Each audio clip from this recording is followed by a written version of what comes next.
நேசரின் சப்தம் என்னும் இந்த நிகழ்ச்சியை இயேசுவே வாசல் ஊழியங்கள் மூலம் உங்களுக்கு ஜெபத்தோடு வழங்குவதில் பேரானந்தம் கொள்கிறோம். திருமறையின் உபதேசங்களை திருமறையின் அடிப்படையில் உங்களுக்கு உபதேசிப்பதே இந்த ஊழியத்தின் தரிசனம் ஆகும். திருமறையின் உபதேசங்களை ஏற்றுக்கொள்ளுங்கள், அதற்கு கீழ்ப்படியுங்கள்.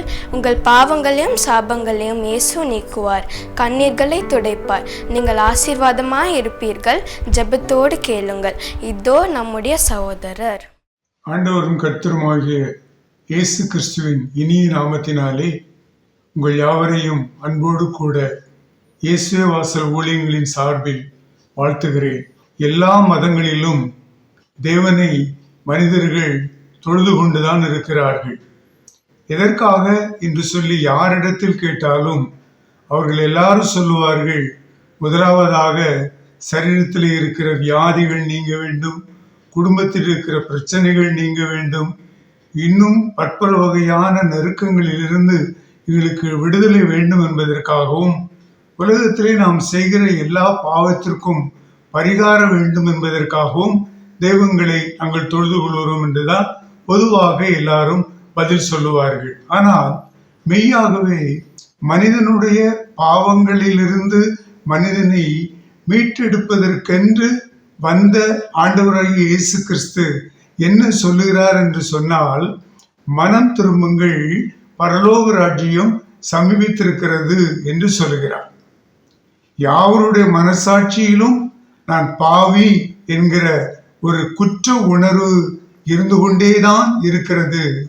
இந்த சூழ்நிலையிலே தான் தேவன் நம்மை பார்த்து சொல்கிறார், யாவரும் மனம் திரும்புங்கள் என்று சொல்கிறார். இந்த பூமியிலே மனம் திரும்புவது இந்த வாழ்க்கையிலே மிக மிக அவசியமானதாக இருக்கிறது. இதே உபதேசத்தை தான் இயேசு கிறிஸ்துவுக்கு சுமார் 6 மாதங்களுக்கு முன் பாதையை ஆயத்தம் பண்ணும்படியாக வந்த யோவான் ஸ்நானகனும் உபதேசித்தார் என்பதை மத்தேயு சுவிசேஷத்திலே நாம் வாசிக்க முடிகிறது. அதை மத்தேயு 3வது அதிகாரம் 2ஆம் வசனத்திலே நாம் வாசிக்கிறோம். அருமையான தேவனுடைய ஜனமே, இந்த சூழ்நிலையிலே மனம் திரும்புதல் என்றால் என்ன என்பதை நாம் தெளிவாக தெரிந்து கொள்வோமே என்று சொன்னால், இந்த பூமியிலே நாம் பரிசுத்தம் உள்ளவர்களாகவும் நீதிமான்களாகவும் வாழ்வதற்கு வாய்ப்பு இருக்கிறது என்பதை வேதத்தின் அடிப்படையிலே சில காரியங்களை கொண்டு நாம் ஆராய்ந்து அறிந்து கொள்ள இருக்கிறோம். பொதுவாக மனம் திரும்பி இருக்கிறோம் என்று சொல்லுகிற பலர் சொல்லுவார்கள், நான் அதிகமாக சிகரெட் பிடித்தேன் ஐயா, இப்பொழுது நான் அதை முற்றிலுமாக விட்டுவிட்டேன். நான் அதிகமாக சினிமா பார்த்தேன் ஐயா, இப்பொழுது நான் அதை பார்ப்பதே இல்லை. சினிமா பாடல்களை ரொம்ப கேட்பேன் ஐயா, இப்பொழுது நான் சினிமா பாடல்களை கேட்பதே இல்லை. சீட்டாடுவேன், கேளிக்கைகளுக்கு செல்லுவேன், இப்படியெல்லாம் நான் செய்வதோடு கூட நன்றாக குடித்து வெறித்து விடுமுறை நாட்களிலே என் காலத்தை நான் கடத்தி கொண்டிருந்தவன். அப்படிப்பட்ட கொடிய பாவங்களுக்கு உள்ளே இருந்த நான் அவைகளிலிருந்து எல்லாம் விடுதலையாகி மீட்படைந்து இப்பொழுது நான் சரியாக வாழ்ந்து கொண்டிருக்கிறேன் என்று சொல்லி எல்லா மதத்தில் உள்ள இப்படிப்பட்ட குணாதிசயங்களை கொண்ட மாற்றம் அடைந்த மனிதர்கள் சொல்வதற்கு வாய்ப்பு இருக்கிறது, சொல்கிறார்கள். ஆனால் இது எல்லாம் ஒரு சாதாரண காரியம், எளிதான ஒரு காரியம். சிகரெட் பிடிப்பதை ஒரு மனிதர் விட்டு விடுவது மிக மிக எளிதான ஒரு காரியம். குடிகாரரை பார்த்த டாக்டர், நீ இனிமேல் குடித்தால் செத்து விடுவார் என்று சொல்லுவார் என்று சொன்னால், எவ்வளவு பெரிய மட குடிகாரராக இருந்தாலும் அவர் திரும்பவுமாக குடிக்கவே மாட்டார். அப்படியெல்லாம் மாறிவிடுவார்கள். இதெல்லாம் மீட்பின் சம்பந்தமான ஒரு காரியம் கிடையாது. இது விடுதலை அடைந்ததின் சம்பந்தமான ஒரு காரியம். மீட்பு என்பது வேறு, ரட்சிப்பு என்பது வேறு, விடுதலை என்பது வேறு. நோயிலிருந்து சுகம் கிடைப்பது விடுதலை, குடியிலிருந்து விடுதலை கிடைப்பது விடுதலை, கேளிக்கைகளிலிருந்து விடுதலை கிடைப்பது விடுதலை. இவைகள் எல்லாம் விடுதலை. ஆனால் ரட்சிப்பு என்பது மனதிற்குள் இருக்கிற பொல்லாத சிந்தனைகள் எல்லாம் களைந்தெடுக்கப்படுவதுதான் ரட்சிப்பு. நம்முடைய இருதயத்திலே எப்படிப்பட்ட நினைவுகள் எல்லாம் இருக்கிறது என்று சொல்லி யோசித்து பார்ப்போமா? வாசித்து பாருங்கள். மத்தேயு சுவிசேஷம் 15வது அதிகாரம் 19வது வசனம். இருதயத்திலிருந்து பொல்லாத சிந்தனைகளும், கொலைபாதகங்களும், விபச்சாரங்களும், வேசித்தனங்களும், களவுகளும், பொய் சாட்சிகளும், தூஷணங்களும் புறப்பட்டு வரும் என்று சொல்லி வேதவசனம் திட்டவட்டமாக சொல்கிறது. ஒவ்வொருவரையும் யோசித்து பார்ப்போம். இந்த குணங்கள் எல்லாம் நம்மகத்தே இருக்கிறதா இல்லையா? மனசாட்சிக்கு விரோதம் இல்லாமல் நாம் பதில் சொல்வதாக இருந்தால் ஆம் என்றுதான் சொல்ல வேண்டும்.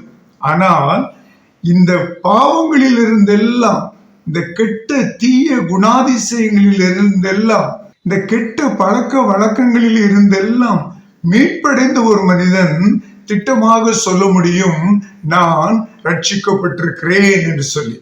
இதுதான் ரட்சிப்பு. இருதயத்திலிருந்து பொல்லாத சிந்தனைகள் எல்லாம் நம்மை விட்டு நீங்குவதுதான் ரட்சிப்பு. கொலை பாதகங்கள் நம்மை விட்டு விலகுவதுதான் ரட்சிப்பு. விபச்சாரங்களும் வேசித்தனங்களும் நம்மிலிருந்து அகலுவதுதான் ரட்சிப்பு.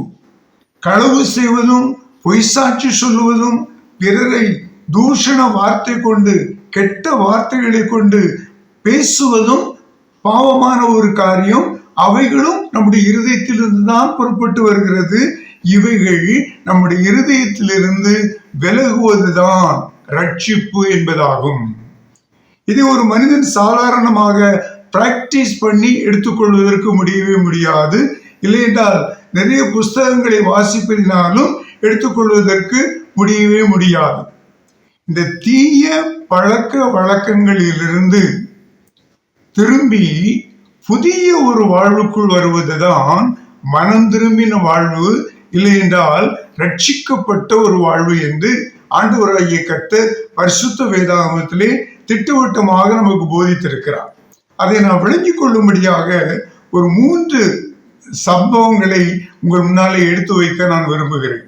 சவுல் என்ற யூத வாலிபன் ஒருவன் இருந்தான்.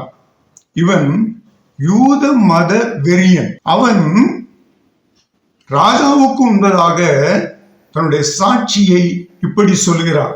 இதை நாம் அப்போஸ்தலர் நடவடிக்கைகளின் புஸ்தகம் 26வது அதிகாரம் 9 முதல் 11 வசனங்களிலே வாசிக்க முடிகிறது. அவன் சாட்சியாக சொல்கிறான், முன்னே நானும் நசரேயனாகிய இயேசுவின் நாமத்திற்கு விரோதமாக அநேக காரியங்களை செய்து கொண்டுதான் இருந்தேன். இன்றைக்கு எப்படி இயேசு கிறிஸ்துவுக்கு விரோதமாக ஒரு கூட்டத்தார் இந்தியாவிலே பல காரியங்களை செய்து கிறிஸ்தவர்களையும் போதகர்களையும் துன்பப்படுத்துகிறார்களோ, அதே போல சவுல் என்கிற இந்த யூத மத வெறியனாகிய வாலிபன் செய்து கொண்டிருந்தான். அது மட்டுமல்ல, எருசலேமிலும் அப்படியே அவர் செய்தார். எருசலேம் என்பது யூதர்களால் புனிதமான ஸ்தலமாக கருதப்பட்ட ஒரு இடம். இன்று மட்டிலும் அது அப்படித்தான் கருதப்படுகிறது. அந்த எருசலேமிலேயே இயேசு கிறிஸ்துவ இரட்சகராக ஏற்றுக்கொண்ட மனிதர்களையும் அவன் அதிகமாக துன்பப்படுத்தி வந்தான் இந்த சவுல். அது மட்டுமல்ல, பிரதான ஆசாரியர்களிடத்திலே அதிகாரத்தை பெற்றுக்கொண்டு பரிசுத்தவான்களில் அநேகரை, கர்த்தருக்கு ஊழியம் செய்த அநேகரை சிறைச்சாலையிலே அடைத்து வைத்தாராம். அவர்கள் கொலை செய்யப்படுவதற்கும் இந்த சவுல் என்கிற வாலிபன் சம்மதித்திருந்தானாம். அது மட்டுமல்ல, ஜெப ஆலயங்களிலே அவர்களை அநேக தரம் தண்டித்து தேவ தூஷணம் சொல்ல கட்டாயப்படுத்தினாராம். சமீப காலத்திலே கூட ஒடிசாவிலே ஜனவரி 26ஆம் தேதி ஒரு போதகரை பிடித்து கட்டி வைத்து அடித்து அவரை எல்லா கஷ்டங்களுக்கும் உட்படுத்தி இறுதியாக நீ தேவனை தூஷித்து விடு என்று சொல்லி அவரை கட்டாயப்படுத்தினார்களாம். ஒரு நாமத்தை சொல்லி, இந்த நாமத்தை நீ சொல்லு, சொன்னால்தான் உன்னை விடுவோம் என்று சொல்லி அவரை கட்டாயப்படுத்தினார்களாம். ஆனால் அந்த தேவனுடைய மனுஷனும் ஆண்டவராகிய இயேசு கிறிஸ்துவுக்காக தைரியமாக திடமாக நின்று அதை மறுத்து இறுதியாக காவல் நிலையத்தாரால் அவர் காப்பாற்றப்பட்டார் என்ற ஒரு செய்தியை நான் பார்க்க முடிந்தது. இப்படி மூர்க்க வெறி கொண்டவராய் அந்நிய பட்டணங்கள் வரைக்கும் கர்த்தருடைய ஊழியத்தை எருசலேமிலே செய்தவர்களை இந்த சவுல் விரட்டி எடுத்தவர் என்று சொல்லி ராஜாவுக்கு முன்பதாக யூத ஜனங்கள் மத்தியிலே சாட்சி சொல்கிறவராக இருக்கிறார். இப்படி இருந்த இந்த சவுல் தான் இயேசு கிறிஸ்துவின் பேரொளியால் பிடிக்கப்பட்டார். எல்லா மதத்திலும் அடிப்படையான ஒரு தத்துவம் இருக்கிறது, தேவன் என்பவர் ஒளியானவர் என்று சொல்லி. இப்பொழுதும் கூட கேரள மாநிலத்திலே இருக்கிற ஒரு ஆலயத்திற்கு தீபம் பார்ப்பதற்காக, விளக்கை பார்ப்பதற்காக, ஒளியை பார்ப்பதற்காக எத்தனையோ நாட்கள் விரதம் இருந்து புறப்பட்டு சென்று கொண்டிருக்கிறார்கள். காரணம் என்ன? ஆண்டவர், நம்ம எல்லாரையும் படைத்த ஆண்டவர், நம்ம எல்லாரையும் படைத்த தேவன் ஒளியாக இருக்கிறார் என்பது எல்லா மதத்திலும் அடிப்படையான ஒரு கோட்பாடு என்பதை மறந்து போகாதீர்கள். நீங்கள் எந்த நிலையில் சுரூபத்தை வைத்திருந்தாலும் சரி, நீங்கள் எந்த வடிவத்தில் சுரூபத்தை வைத்திருந்தாலும் சரி, அதற்கு கீழே அடிப்படையிலே பொதிந்திருக்கிற காரியம் என்னவென்று சொன்னால், இந்த உருவத்தை கொண்டிருக்கிற தெய்வம் தெய்வம் அல்ல, ஒளிதான் தெய்வம் என்று சொல்லி ஒளியைத்தான் எல்லா மதங்களும் தெய்வமாக நினைக்கிறார்கள். தெய்வம் ஒளியாகத்தான் இருக்கிறார் என்று சொல்லியும் அவர்கள் எல்லாரும் ஏற்றுக்கொள்கிறார்கள்.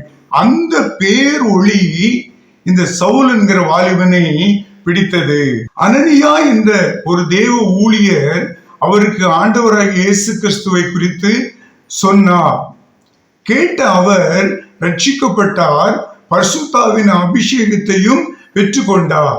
இயேசுவே தேவனுடைய குமாரன் என்று, மேசியா என்றும் யூதர்களின் தேவ ஆலயங்களிலும் மற்றும் புறஜாதிகளிடத்திலும் போதித்து பல திருச்சபைகளை கிழக்காசியாவிலே இந்த சவுல் என்கிற பவுல் ஏற்படுத்தினார் என்று வரலாறு திட்டவட்டமாக சொல்லுவதாக இருக்கிறது. இந்த சவுலை போலவே நம் தேசத்திலும் வாழும் மத குழுக்களை தேவன் ரட்சித்து நம் தேசத்திலே பயன்படுத்தும்படியாக நாம் யாவரும் விசுவாசத்தோடும் கண்ணீரோடும் ஜெபிக்க வேண்டியது நம்மேல் விழுந்த கடமையாயிருக்கிறது. இந்த கடமையை நிறைவேற்ற நீங்கள் முதலாவது மனம் திரும்ப வேண்டும். மனம் திரும்பி இருக்கிறீர்களா? இல்லையே இன்றே மனம் திரும்புங்கள், பரிசுத்தாவின் நிறைவை பெற்றுக் கொள்ளுங்கள், இயேசு கிறிஸ்துவுக்கு சாட்சிகளாய் வாழுங்கள். அதற்காகவே ஆண்டவராய் இயேசு கிறிஸ்து இன்றைக்கு உங்களை கிறிஸ்தவர்களாக அழைத்து திருச்சபைகளிலே சேர்த்து வைத்திருக்கிறார் என்பதை திட்டவட்டமாக விளங்கி கொண்டு தேவனுடைய வார்த்தைகளுக்கு செவி கொடுங்கள். அடுத்து ஒரு மனிதனை பரிசுத்த வேதாகமத்திலே லூக்கா எழுதின சுவிசேஷம் 19வது அதிகாரத்திலே 2 முதல் 10 வசனங்களிலே வாசிக்கிறோம். அவனுடைய பெயர் சகேயு என்று கொடுக்கப்பட்டிருக்கிறது. வரி வசூலிக்கும் துறையில் தலைமை அதிகாரியாக இருந்தவர் இவர். இயேசுவை குறித்து ஏற்கனவே இந்த சகேயு கேள்விப்பட்டிருந்தபடியால் அவர் வாழ்ந்து வருகிற அந்த பட்டணத்திற்கு வருகிறார் என்று சொல்லி கேள்விப்பட்ட உடனே அவர் இயேசுவை சந்திப்பதற்கு புறப்பட்டு ஒரு காட்டு அத்திமரத்தின் மேல் ஏறிக்கொண்டார். இயேசு அந்த காட்டு அத்திமரத்தின் கீழ் வந்து நின்று, சகேயுவே கீழே இறங்கி வா என்று ஒரு அழைப்பை கொடுத்தார். அழைப்பை கேட்ட சகேயு உடனே கீழே இறங்கி ஓடி வந்து இயேசு கிறிஸ்துவை அவரோடு கூட அவருடைய வீட்டிற்கு அழைத்து சென்றார். அப்படி இயேசு கிறிஸ்துவோடு கூட அவர் நடந்து போய்கொண்டிருந்த வேளையிலேயே தான் செய்த பாவங்கள், குற்றங்கள், தவறுகள் என்ன என்ன என்று சொல்லி எண்ணி பார்த்து இயேசு கிறிஸ்துவிடத்திலே அவர் அறிக்கை செய்தார். இதை லூக்கா 19வது அதிகாரம் 8வது வசனத்திலே நாம் வாசிக்கிறோம். அருமையான தேவனுடைய ஜனமே, கிறிஸ்தவர்களாகிய உங்களுடைய வாழ்க்கையிலே இப்படிப்பட்ட ஒரு சம்பவம் எப்பொழுதாவது நடந்திருக்கிறதா என்று சற்று யோசித்து பாருங்கள். அப்படி ஒரு வாய்ப்பு உங்களுக்கு கிடைத்திருக்குமே என்று சொன்னால், அது இனிமேல் உங்களுக்கு தேவனால் கிருபையாக கொடுக்கப்படுமே என்று சொன்னால், நீங்கள் செய்த அத்தனை பாவங்களையும், அத்தனை குற்றங்களையும், அத்தனை தீமையான செயல்களையும் இயேசு கிறிஸ்துவிடத்திலே சொல்லி அறிக்கை செய்து விட்டு விடுங்கள். இந்த சகையு இயேசு கிறிஸ்துவிடத்திலே எல்லா பாவங்களையும் அறிக்கை செய்து அவருக்கு தன்னை ஒப்புவித்தபடியினாலே இயேசு கிறிஸ்து அவருடைய மனம் திரும்புதலை, ரட்சிப்பை ஏற்றுக்கொண்டு அவரை பார்த்து சொன்னார், சகையுவே, உன்னுடைய வீட்டிற்கு இன்றைக்கு ரட்சிப்பு வந்தது என்று சொல்லி. லூக்கா எழுதின சுவிசேஷத்திலே 19வது அதிகாரத்திலே 9வது வசனத்திலே நாம் இதை வாசிக்கிறோம். அருமையான தேவனுடைய ஜனமே, இயேசு கிறிஸ்துவிடத்திலே வருகிற எந்த ஒரு குற்றவாளியையும், எந்த ஒரு தவறு செய்தவனையும், எந்த ஒரு பாவியையும் இயேசு வேண்டாம் என்று சொல்லி புறக்கணிப்பது கிடையவே கிடையாது. இன்றைக்கு நீங்கள் சகையுவை போல இயேசு கிறிஸ்துவிடத்திலே வந்து உங்கள் பாவங்களை எல்லாம் அறிக்கை செய்வீர்களே என்று சொன்னார். மெய்யாகவே ஆண்டவராய் இயேசு கிறிஸ்து உங்களுடைய பாவங்களை மன்னித்து உங்களுக்கு மனம் திரும்பின ரட்சிப்பின் சந்தோஷத்தை கொடுத்து உங்களை ஆசீர்வதிக்கிற தேவனாக இருக்கிறார். மூன்றாவதாக சமாரியா ஸ்திரீ என்கிற ஒரு ஸ்திரீயை குறித்து யோவான் சுவிசேஷத்திலே 4ஆம் அதிகாரத்திலே நாம் வாசிக்கிறோம். இந்த ஸ்திரீ ஒரு சீர்கேடான வாழ்க்கை வாழ்ந்த ஒரு பெண். தற்செயலாக இயேசுவை அவள் சந்தித்தாள். இயேசு அவளுடைய பாவங்களை அவளுக்கு வெளிப்படுத்தினார். அவள் இயேசுவிடம் சொன்னாள், மேசியா என்கிற ஒருவர் வருவார், அவர் வந்து நீர் சொல்லுகிற இவைகளை எல்லாம் எங்களுக்கு போதிப்பார் என்று கேள்விப்பட்டிருக்கிறேன் என்று அவள் இயேசு கிறிஸ்துவிடத்திலே தன்னுடைய அனுபவத்தை சொல்ல ஆரம்பித்தாள். அப்பொழுது இயேசு, உன்னுடனே பேசுகிற நானே நீ சொல்லுகிற அந்த மேசியா என்றார். யோவான் 4வது அதிகாரம் 26வது வசனத்திலே நாம் இதை வாசிக்கிறோம். அதை அவள் கேட்டு இயேசு கிறிஸ்துவை மேசியாவாக விசுவாசித்தாள். அவளோடு ஊருக்குள்ளே இந்த மேசியாவை எதிர்நோக்கி வாழ்ந்து கொண்டிருக்கும் மக்களிடத்திலே போய் மேசியா நம்முடைய ஊருக்கு வந்திருக்கிறார் என்கிற செய்தியை அறிவித்தாள். இயேசுவிடம் அந்த கிராமத்தில் வாழ்ந்த அத்தனை பேரும் கூட்டம் கூட்டமாக கூடி வந்தார்கள். செய்தியை, இயேசு கிறிஸ்து சொன்ன செய்தியை கேட்டார்கள். அந்த செய்தியை விசுவாசித்தார்கள். இயேசு கிறிஸ்துவை மேசியாவாக ஏற்றுக்கொண்டு அந்த சமாரியா கிராமம் முழுவதுமே ரட்சிக்கப்பட்டது என்று அந்த யோவான் 4வது அதிகாரத்திலே நான் வாசிக்க முடிகிறது. எனக்கு அருமையான தேவஜனமே, ஒரே ஒரு சந்தர்ப்பம் தான் இந்த சகைவுக்கு கொடுக்கப்பட்டது. ஒரே ஒரு சந்தர்ப்பம் தான் இந்த சமாரிய ஸ்திரீக்கு கொடுக்கப்பட்டது. ஒரே ஒரு சந்தர்ப்பம் தான் அந்த சவுலுக்கு கொடுக்கப்பட்டது. கொடுக்கப்பட்ட சந்தர்ப்பத்தை அப்படியே அவர்கள் பயன்படுத்தி கொண்டார்கள், ரட்சிக்கப்பட்டார்கள்.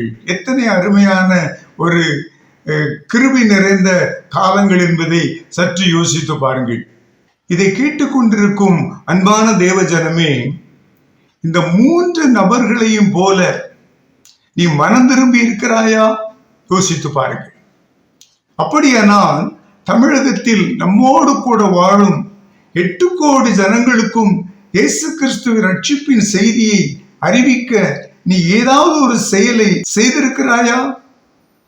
நீ ரட்சிக்கப்பட்டது உண்மை என்றால், நீ பரிசுத்தாவின் அபிஷேகத்தை பெற்றிருப்பது உண்மை என்றால், நிச்சயமாக நம்முடைய தமிழ்நாட்டிலே அழிந்து கொண்டிருக்கிற 8 லட்சம் ஜனங்களுக்கும் கிறிஸ்துவை அறிவிப்பதற்கு எதையாவது நீ செய்திருக்க வேண்டும், அல்லது நீ செய்திருக்க வேண்டும். நீ எதை செய்திருக்கிறாய்? சற்று யோசித்துப்பார். நீ கேட்கலாம், ஐயா, நான் ஒரு உயரிய சம்பளத்தோடு நல்ல ஒரு வேலை பார்க்கிறேன், இதையெல்லாம் விட்டு நான் வர முடியுமா? நீ வேலையை விட வேண்டிய அவசியமே இல்லை. உனக்கு கொடுக்கப்படும் விடுமுறை நாட்களிலும் உனக்கு வேலை நேரம் போக மீதியாக கிடைக்கும் மணித்துளிகளிலும் ஆண்டவராகிய இயேசு கிறிஸ்துவை குறித்து அறிவிப்பதற்கு ஆயத்தமாக பிறரை ஆயத்தப்படுத்து. உன்னோடு கூட பேசிக் கொண்டிருக்கிற நானும் 2013வது ஆண்டு மட்டிலும் தூத்துக்குடி துறைமுகத்திலே ஒரு பொறுப்பான வேலை செய்தவன் தான். அந்த நாட்களிலும் ஆண்டவராய் இயேசு கிறிஸ்துவை இரட்சகராக ஏற்றுக்கொண்டு பரிசுத்தாவின் அபிஷேகத்தை பெற்ற நான் எனக்கு சமயம் வாய்க்கிற வேளைகளில் எல்லாம், எல்லா ஓய்வு நாட்களிலும், கிராமங்களிலும் பட்டணங்களிலும் சென்று ஆண்டவராய் இயேசு கிறிஸ்துவை, நற்செய்தியை திட்டவட்டமாக அவர்களுக்கு அறிவித்தேன். ஆண்டவராய் இயேசு கிறிஸ்துவை அநேக கிராம ஜனங்கள் இரட்சகராக ஏற்றுக்கொண்டார்கள். அதன் விளைவாக எங்களால் 3 கிராமங்களிலே இயேசு கிறிஸ்துவுக்கென்று தேவ ஆலயத்தை கட்டி முடிக்க முடிந்தது. கேட்டுக்கொண்டிருக்கிற அருமையான ஜனமே, நம்முடைய ஜனங்கள் வலதுகைக்கும் இடதுகைக்கும் வித்தியாசம் தெரியாமல் பாதாளத்தை நோக்கி விரைந்து ஓடிக்கொண்டிருக்கிறார்கள். இந்த சமாரிய ஸ்திரீயை போல நீ நேரடியாக ஜனங்களை சந்தித்து ரட்சிப்பின் செய்தியை சொல்லாமே இன்றே தீர்மானிப்பாயா? ஆயத்தமாவோம், சொல்லுவோம். ஆண்டவருடைய சமூகத்திலே முற்றிலுமாக ஒப்பு கொடுப்போம். ஆண்டவரே, நான் உமக்காக அழிந்து கொண்டிருக்கிற இந்த ஜனங்களுக்காக நற்செய்தியை சொல்லுவதற்கு என்னை முற்றிலுமாக நான் அர்ப்பணிக்கிறேன். ஆண்டவரே, என்னை நீர் பரிசுத்த ஆவியினால் நிரப்பும். என்னை பரிசுத்தாவின் வரங்களினால் நிரப்பும். ஆண்டவராகிய கர்த்தருடைய ஜீவ வார்த்தைகள் நான் அறிவிக்கிற இடங்களிலே, அங்கே பாதாளத்திற்கு நேராக ஓடிக்கொண்டிருக்கிற ஜனங்களை, பாவ இருளிலே வாழ்ந்து கொண்டிருக்கிற ஜனங்களை மகா பெரிய ஒளியாகிய இயேசு கிறிஸ்துவை உம்மிடத்திலே இழுத்து கொண்டு வர கிருபை தாரும், என்னை அபிஷேகம் என்று சொல்லி இன்றைக்கு நீ உன்னை ஆண்டவராய் இயேசு கிறிஸ்துவுக்கு அர்ப்பணிப்பாய் என்று சொன்னார். உன்னுடைய பாவங்கள், அக்கிரமங்கள் எல்லாவற்றையும் இயேசு கிறிஸ்துவிடத்தில் நீ அறிக்கை செய்வாயே என்று சொன்னார். அன்பான வாலிப தம்பி, அன்பான வாலிப தங்கச்சி, ஆண்டவராய் இயேசு உன்னையும் அழிந்து கொண்டிருக்கிற இந்த ஆத்துமாக்கள் மத்தியிலே பயன்படுத்துவார். புறப்படுவாயா? கண்களை மூடி ஜெபிப்போம். கிருபை நிறைந்த நல்ல ஆண்டவரே, நல்ல ஜெப நேரத்திற்காக உமக்கு ஸ்தோத்திரம். கொடுக்கப்பட்ட சத்தியத்திற்காக உமக்கு ஸ்தோத்திரம். கேட்ட ஆத்துமாக்களோடு கூட பேசினதற்காக ஸ்தோத்திரம். பலப்படுத்தும். பாவத்திலிருந்து மீட்பை கட்டளையிடும். அக்கிரமத்திலிருந்து ரட்சிப்பை கட்டளையிடும். வியாதியிலிருந்து விடுதலையை கட்டளையிடும். பிசாசின் போராட்டத்தில் இருந்து விடுதலையை கட்டளையிடும். ரட்சியும். பாவத்திலிருந்து ரட்சியும். பரிசுத்த ஆவியினால் நிரப்பும். அழிந்து கொண்டிருக்கிற ஆத்துமாக்களை குறித்த கரிசனையை தாரும். மனிதர்களை மரங்களாய் பார்க்காமல் மனிதர்களாய் பார்த்து அவர்களும் ரட்சிக்கப்பட்டிருக்கிறாய் சுவிசேஷத்தை சொல்ல இவர்களை அனுப்பும். இவர்களை பயன்படுத்தும். ஆசீர்வதியும். இயேசு கிறிஸ்துவின் நாமத்திலே ஜெபிக்கிறேன் நல்ல பிதாவே. ஆமென், ஆமென். இந்த நிகழ்ச்சி உங்களுக்கு ஆசீர்வாதமாக இருந்திருக்கும் என்று கர்த்தருக்குள் நம்புகிறோம். எங்கள் முகவரி